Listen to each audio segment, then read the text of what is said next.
National Anthem.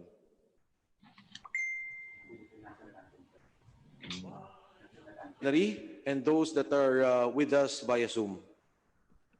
We would like to acknowledge the presence of several officials from Philhealth, namely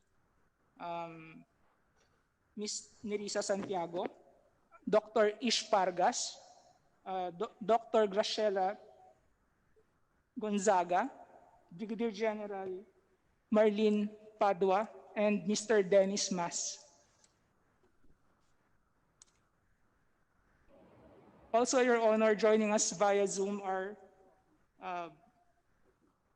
Director Ted Tuazon from COA. We have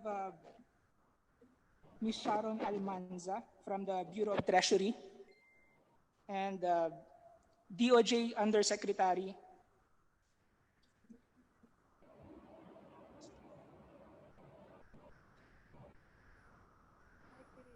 Mark Berete, and from the Department of Labor, we have Secretary Silvestre Bello III. Blaine Bilalat. Representative Ron Salo via Zoom. He's now joining us via Zoom. That's all for now, Your Honor. Thank you, Mr. Chairman. of the Public Accounts Committee. When I recognize the COMSEC Marivic, Attorney Marivic of the Good Government and Public Accountability.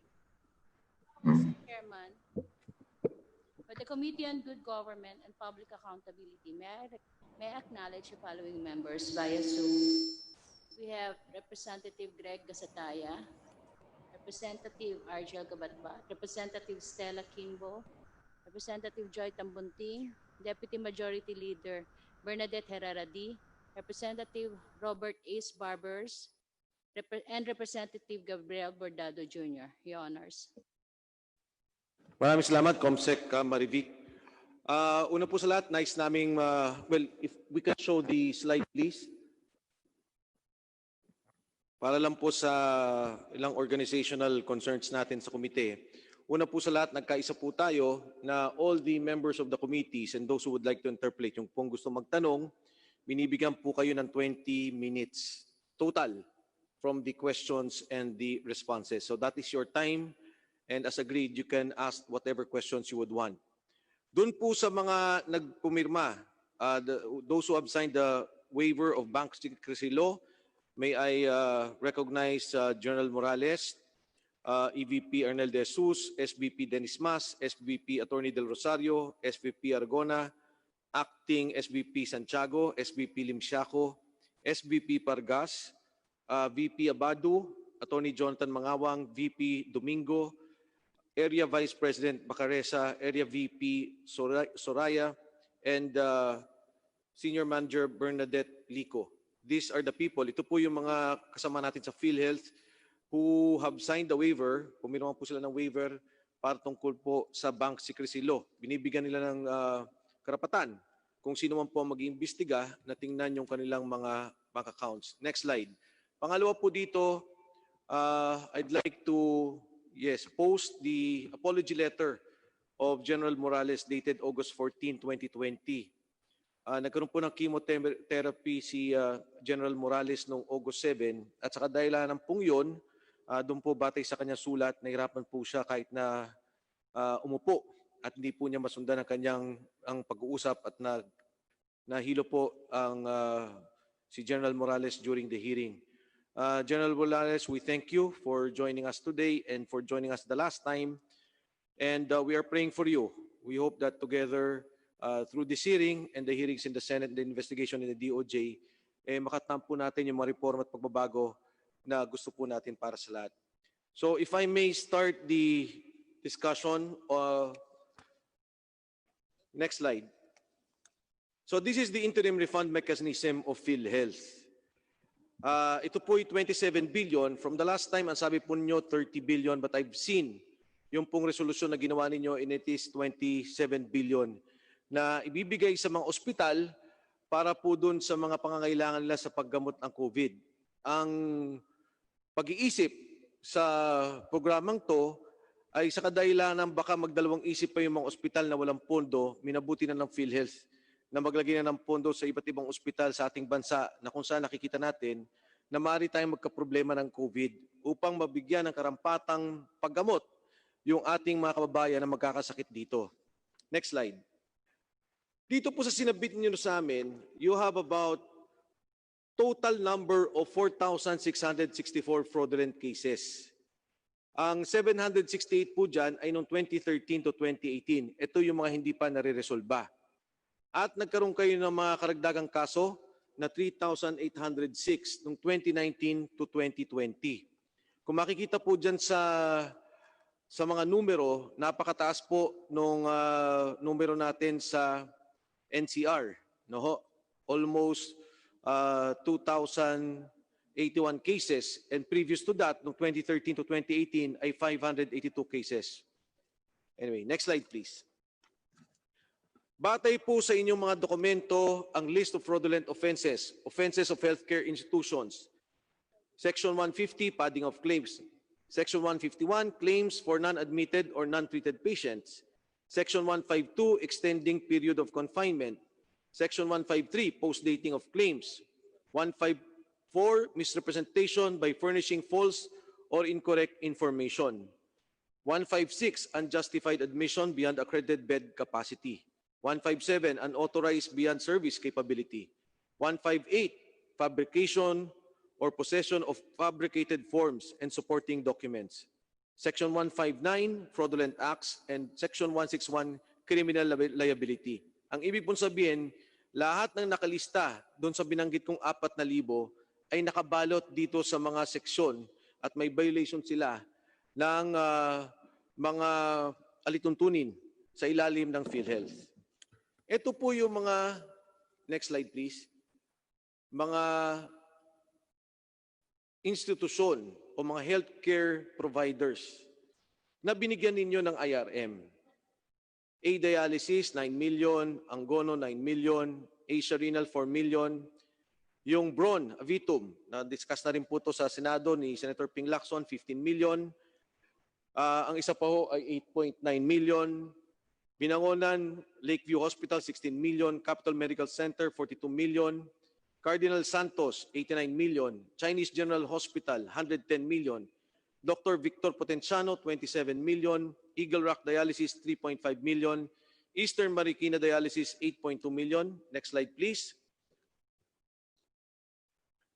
Nicanor Reyes, 46 million.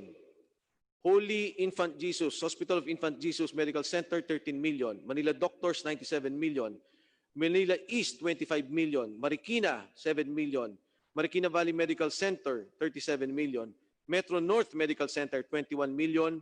Our Lady of Lourdes Hospital, 34 million. Padre Pio Maternity, 6 million. Perpetual Succor Hospital and Maternities, dito po yung nasa Metro Manila, 12 million. San Juan de Dios Educational, 35 million. St. Benedict Dialysis, 5.6 million. St. Luke's, 146 million. Medical City, 141 million. Next slide, please. Tri-City, 19 million. Yung Bron Avitum na naman po, 11 million. Holy Trinity Medical Clinic, 11 million. Lutheran, 7 million. Notre Dame, sa Benguet, 33 million. Pine City, 36 million. SLU, St. Louis, 34 million. St. Peter, 2 million. St. Peter Claver Hospital sa Kalinga, 4.2 million. Valera Medical Hospital sa May Abra, 1.7 million. Holy Rosary Hospital, 6.2 million. Lim Community Hospital, 5.9 million. Perpetual Succor Hospital sa Cebu, 78 million. Katarman Doctors Hospital, 9.6 million. Aisa Medical Hospital, 19 million. Next slide, please. Region 9, Pagadian, Zamboanga del Sur, Pagadian City Medical, 19 million. Bishop Reagan, 39 million. St. Benedict, 11 million. Tagum Doctors Hospital, 15 million. Isulan Doctor Specialist, 6 million. St. Louis Hospital, Sultan Kudarat, 62 million. Baguio Medical Center, 6 million. Ciudad Medical Zamboanga, 44 million. Cordillera Hospital, 16 million. Ricardo Limso Medical Center, 22 million. Next slide, please. Ito pong 51 hospitals na to ay may fraud cases na binigyan ng RIM. Ang total po nito ay 1.49 billion pesos. Bakit ko po nabanggit itong mga ospital na ito? Sa kadahilanan, kung titingnan niyo po ang iba niyong region, yung may mga fraud cases ay hindi nila isinama. Pagpalagay po natin, nakita ko may mga isa't dalawa, katulad ng St. Luke's Medical City, ang pinagtataka ko bakit hindi ni-resolve ang fraud cases bago nag-release ng IRM. Kasi po sa mata ng publiko, sa mata namin, kung ganito po na may mga fraud cases sa mga ospital at institusyon at bibigyan pa rin ng pondo ng Philhealth, nakakatakot po itong batayan. Nakakatakot po itong ehemplo.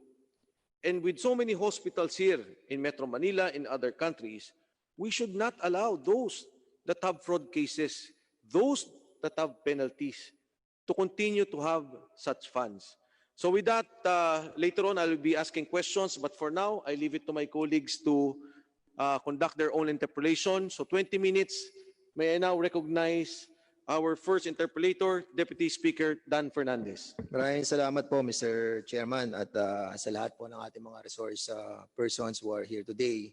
At ang una pong katanungan po natin ay tungkol doon sa guidelines and procedure na ginawa po ng Philhealth with regards sa IRM. Dito po sa inyong mga dokumento na sinubmit sa amin ay pinakikita kung papaano yung ginawang proseso or yung procedure ng o yung flow ng procedure mula sa pag-request sa mga healthcare institutions hanggang sa maaprubahan ng CEO at ma-release ang pondo sa mga hospital at mga healthcare institutions. So ang procedure po na nakita namin base sa sinabit yung mga dokumento ay tunay na napakahaba, Mr. Chairman. Magsisimula sa letter request.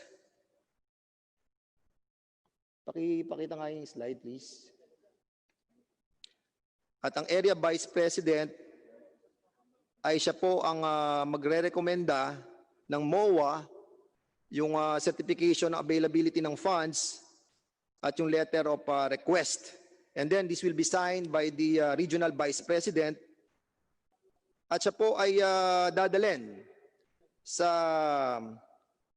Health Finance Policy Sector na under ni Senior Vice President Francis Pargas. Is that correct?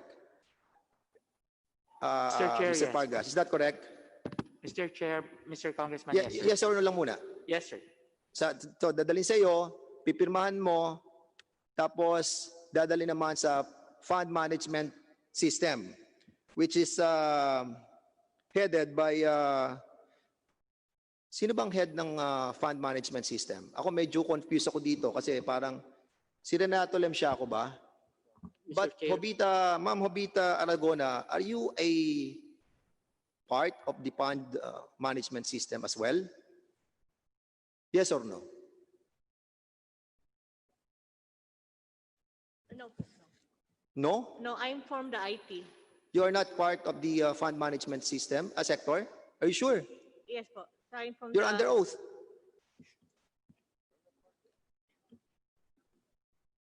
Yes. You are not part of the fund management sector. But, Mr. Chairman, pag titingnan mo ang kanila pong dokumento na sinabit po sa atin, Mr. Chairman,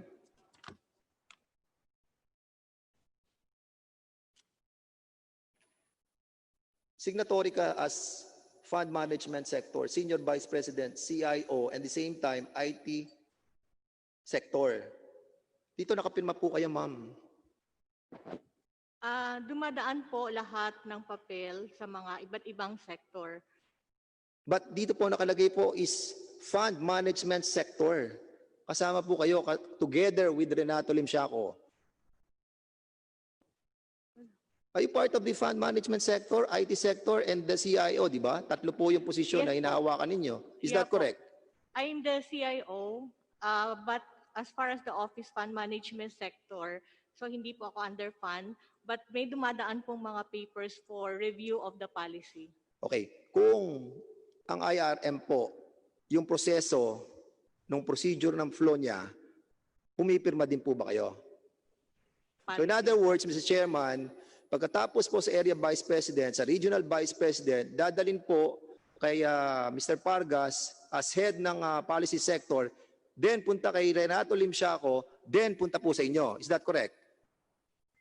Sir, may I be clarified? Hindi, yes or no lang. Muna po. Mamaya I will let you explain. Opo. So dumadaan po sa inyo. Policy po, yes. Yes, ano po yung nire-recommenda po ninyo bilang pagpirma doon sa reimbursement, sa interim reimbursement mechanism? Sa reimbursement po, wala. As far as the reimbursement, ang aking natatandaan po. Only on the policy, but releases, no po. So you're signing on behalf of the policy. Policy po. But this is being reviewed by the head of the policy sector, which is Mr. Pargas. Yes. So you are signing on behalf of what responsibility? Okay, come again, sir? Ang proseso po ng pagkuha ng pera ng mga HCI ay dumadaan sa almost 10 processes according sa SOP na pinadala po ninyo. Ang proseso manggagaling po sa HCI yung mga request, papunta sa Area Vice President, Regional Vice President, papunta po sa policy sector, tapos sa fund management sector. So, kung hindi po kayo member ng fund management sector, wala po kayong karapatan pumirma doon sa proseso. Bakit sinasabi niyo po na pumipirma kayo on behalf of the policy sector? Hindi naman po kayo member ng policy sector. Hindi po. So, wala po kayong karapatan pumirma dito. Pero sinasabi niyo pumipirma po kayo? Kasi as part of the routing procedures sa review, As part of the routing procedure, kailangan yung pumirma. po, Is that right? reviewin lang po yung polisiya, pero in the actual transactions, wala po. But you are not part of the policy sector. You are part of the fund management sector and part of the IT program and as CIO. So Mr. Chairman, wala po siyang dapat na pagpirma dito, pero lumalabas po, pumipirma siya on behalf of the health finance policy sector. Anyway, Mr. Chairman, moving forward, pagkatapos po na mapirmahan ni Mr. Pargas, Renato Limsiaco, ni Mama Bita Aragona, ito pong dokumentong to ay dadali naman po sa Executive Vice President, yung Chief Operating Officer. At pagkatapos mong madala sa kanya, dadalhin pa rin ito sa Head Executive Assistant ng Office of the President bago siya makarating sa CEO na si General Morales. At pagkatapos po na niya maaprubahan, babalik po dito kay Mr. Pargas at dadalhin to sa PMT, kay Michael L. And then babalik po siya sa Area Vice President. And then balik na naman kay Limsiaco, kay Aragona, sa Treasury, tapos po sa Controllership, and then saka po siya papasok sa tinatawag natin pong auto credit payment system ng Philhealth. Mr. Chairman, napakahaba po ng proseso. Are you aware, policy sector, Mr. Pargas, are you aware of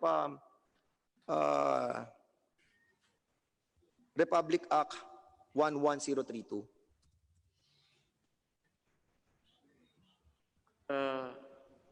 ARTA, sir, or the ease of doing business? Yes, correct. Are you following this? Yes, Mr. Chair. Are you really following this? But with your theories o processes, ginawa namin tong 3 procedure na lang. Assessment, tapos yung payment, tapos issuance. Para to prevent yung pong corruption. Kasi nga, with so many signatories in the processing of this IRM, doon po lumalabas yung fraud. This is a design for fraud. Sa gantong kahaba ng proseso, na nasa matter of fact, Mr. Chairman, nagtataka po tayo na yung kanilang mga responsibilities ay isa. Ito, galing sa ano nyo to ha? Galing sa inyo to. Lumalabas dito, ang Senior Vice President ng policy sector at management sector, iisa ang responsibilidad. to check the completeness of the letter of request, the MOA, and the HCI and recommendation memorandum from Regional Vice President or Area Vice President. Signs the DRAR, which is the request, and recommending the approval ng CEO. Dapat iklian nyo po to, gawin yung 3 proseso lamang. Nasa ganon maiwasan po yung window for corruption. At hindi tayo sumusunod doon sa tinadada ng batas sa Republic Act 11032. At any rate, Mr. Chairman, nakita ko po yung redundancy at duplication ng mga responsibility nila. Unang-una sana, ito po ang baguhin ng Philhealth. Yung papaano yung flow nung paglalabas ng pera. Ngayon, Mr. Chair, dito po sa susunod na slide na pakikita ko, next slide please.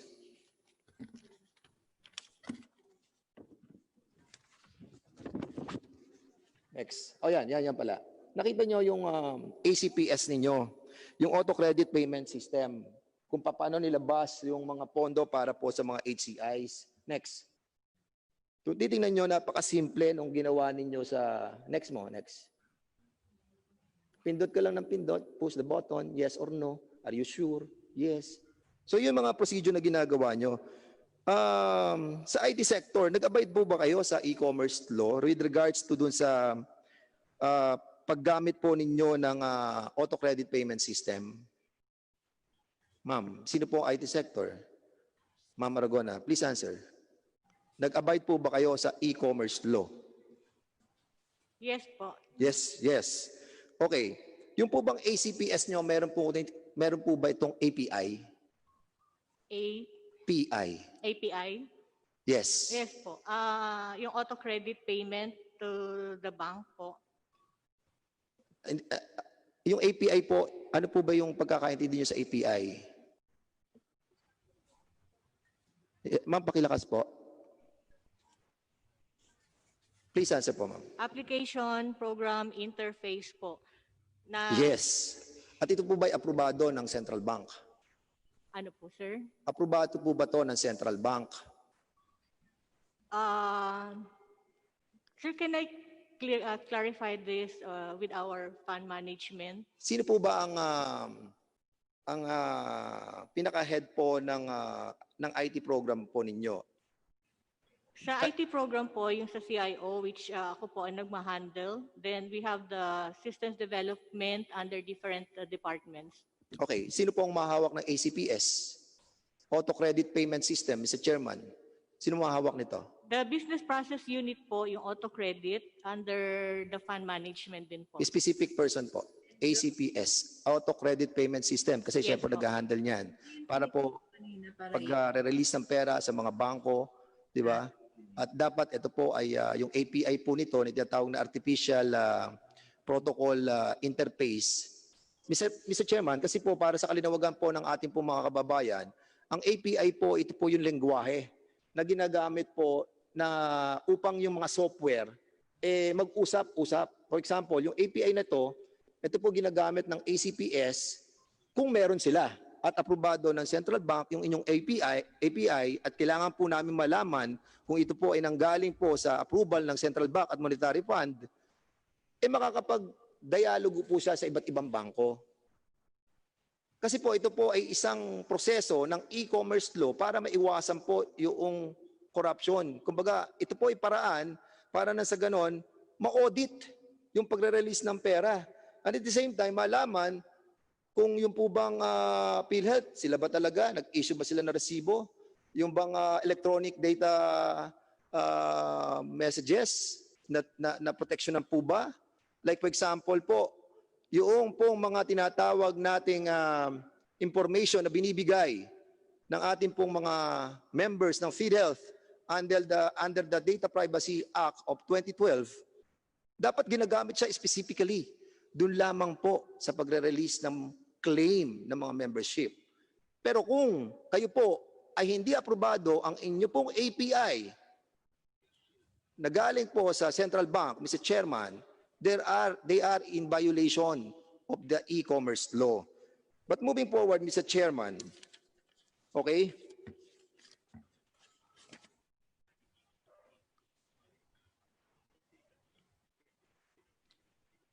Sino po ang gumawa ng auto credit payment system po ninyo? Ito po ay ginawa internally ng IT department namin. So ito po yung mga programmers na gumawa po sa inyo pong departamento. Is that right, Mr. Chair? Opo. So sino po ang head ng ACPS? Po head ng... Pangalan ng ACPS, kayo na rin po. Ang ACPS kasi binibigay ang mga requirements sa paggawa ng ACPS kasi finance related to. So yung fund management gives requirements kung paano siya ipoprogram sa IT. Hindi, Mr. Chairman, ang tinatanong ko, Ma'am Aragona, ang ACPS po ay isang system, payment system, di ba? Auto credit payment system. Mga programmer nyo gumawa. Opo. Correct. Opo. Kayo po ang head ng IT sector. Yes. Tama. Opo. So yung ACPS po ninyo, kayo gumawa, kayo ang may authority, kayo, Mr. Chair, ang pinaka-head ng ACPS, in other words, Ma'am Aragona. Kasi ang setup po as developer, pero as far as system, meron po tayong tinatawag na business process unit. Hindi po yun ang tinatanong ko, Ma'am Aragona. Sagutin niyo lang po ng straight kung sino nag-handle ng auto credit payment system. Kasi ako, eto mga programmers ko, kung 100 mga programmers yan, sasabihin ko, ikaw ang head ng auto credit payment system. O kaya, bilang head ng IT sector, kayo dapat ang head ng ACPS. Is that right? Treasury Department po. Ha? Ang Treasury Department No. ng ACPS. Ang ACPS po, ang pinaka-head ay ang Treasury po. Treasury Auto Department. credit. Okay, sige. Sige po. So meron pong ginawang rules and regulation ang ACPS system. Ano po, meron pong ginawang rules and regulation para po makorek yung mga paglalabas ng mga pera sa mga HCIs. Meron po ba? Sir, pwede pong explain ko lang kasi yung ngayon po yung kaninang tinanong nyo.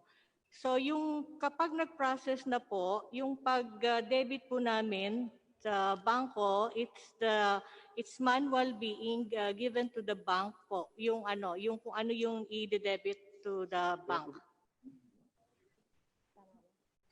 Come again, Ma'am Aragona, pakiulit nga po.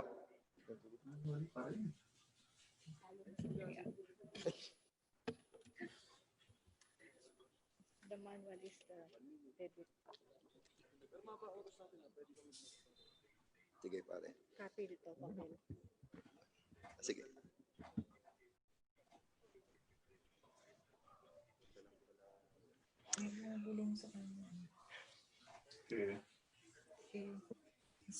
Mr. Chair, naubos po yung ating oras. So meron silang rules and regulation with regard sa auto credit payment system at ang operator po ng auto credit payment system ay ang Treasury Department. Sino po ang head ng Treasury Department?